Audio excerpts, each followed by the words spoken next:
Este análisis lo hace un excelente y estudioso constitucionalista y me lo hace llegar. Y yo creo que vale la pena conocerlo y por ello se los voy a comentar en este video. Un análisis además con el cual coincido porque parte de la siguiente pregunta. ¿Qué ocurre cuando la Constitución no previó exactamente lo que está sucediendo? Es decir, una encargaduría eterna. Quiero comenzar con una aclaratoria que parece elemental pero que resulta decisiva para comprender el debate constitucional de hoy. En derecho no es lo mismo un artículo que una norma. Una norma es un mandato. ¿Se cumple o no se cumple? Por ejemplo, el que mate a otro será penado con 10 años de prisión. Eso es una norma. En cambio, un artículo es simplemente una unidad con la cual se organiza una ley o una constitución, y un artículo puede contener varias normas, principios, prohibiciones, obligaciones o sanciones. Esta diferencia parece académica, pero no lo es.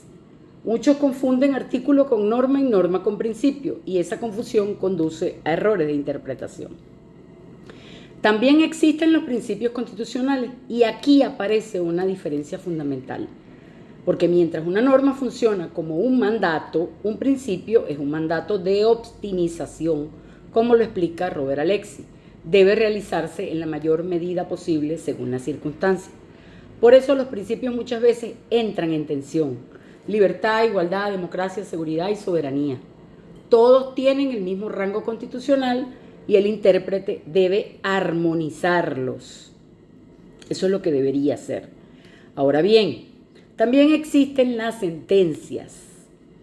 Generalmente las sentencias solo obligan a las partes en un proceso o de un proceso, pero las sentencias constitucionales tienen otra naturaleza, porque desde Kelsen sabemos que los tribunales constitucionales realizan una especie de legislación negativa cuando expulsan normas incompatibles con la Constitución o cuando fijan interpretaciones obligatorias. Este debate existe desde hace más de 2 siglos, prácticamente desde la discusión de la Constitución de los Estados Unidos. Los críticos sostienen que un tribunal no elegido por el pueblo no debería poder dejar sin efecto una ley aprobada por representantes elegidos. Los defensores responden que precisamente para proteger la Constitución debe existir un órgano independiente capaz de controlar al poder político. Eso no existe en Venezuela. Ese debate fue explicado magistralmente en El Federalista, que es imprescindible para comprender el constitucionalismo moderno. Todo esto nos conduce al problema venezolano. Hoy enfrentamos un caso que los constitucionalistas denominan un caso difícil. ¿Por qué?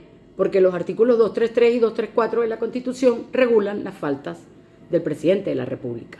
Pero ninguno previó un supuesto extraordinario como la captura del gobernante por una fuerza extranjera y su sometimiento a un proceso penal en otro país. Ese supuesto simplemente no aparece escrito en el texto constitucional.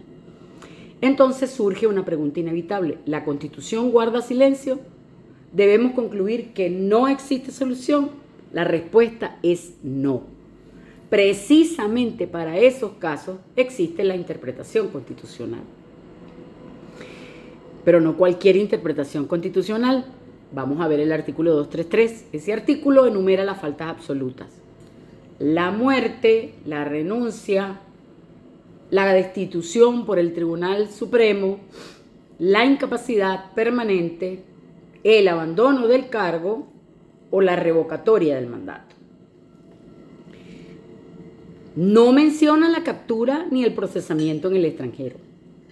Entonces aparece el verdadero núcleo hermenéutico del problema. ¿Qué significa jurídicamente el abandono del cargo? Esa es la pregunta central. Y la Sala Constitucional intentó responderla afirmando que existía un abandono forzoso, una categoría ad hoc.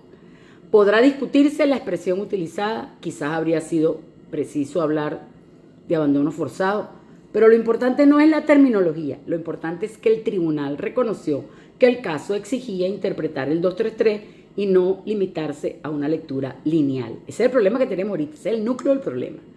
Y aquí aparece otra idea esencial. No todo el artículo 233 es una norma, ojo.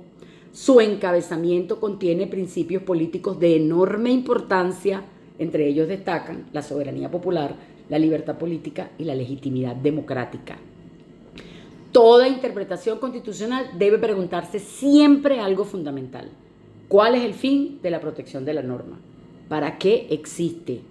¿Cuál es el bien jurídico que protege? En este caso, la respuesta parece evidente. La Constitución protege que quien ejerza la presidencia derive su legitimidad del sufragio popular y que la soberanía permanezca en el pueblo. No protege simplemente la permanencia física de una persona en el cargo, están equivocados. Protege la democracia constitucional. Eso es fundamental. Y aquí resulta útil recordar a John Rawls en la teoría de la justicia, que sostiene que una constitución justa constituye un caso de justicia procesal imperfecta. ¿Qué significa esto? Que ninguna constitución puede prever absolutamente todos los acontecimientos futuros. Las respuestas no siempre aparecen escritas palabra por palabra, pero sí pueden encontrarse en los principios que inspiran todo el texto constitucional. Entonces la Constitución debe interpretarse desde la propia Constitución, no inventando categorías, y no desde intereses coyunturales, y no desde conveniencias políticas, sino desde sus principios rectores: soberanía, libertad, democracia, legitimidad de origen. Si aplicamos esa lógica al caso venezolano, observamos varios hechos. Primero, existen principios constitucionales comprometidos. En este caso, la soberanía popular, la democracia, la libertad política, el sufragio y la participación ciudadana. Esos son los principios que están comprometidos con esa interpretación acomodaticia que hicieron. Segundo, si quieren ejercer el poder ejecutivo, si quien ejerce el poder ejecutivo no proviene de una elección popular plenamente acreditada, esos principios están afectados, son violados. Tercero, la Asamblea Nacional debe preguntarse si declarar una falta absoluta persigue un fin constitucionalmente legítimo.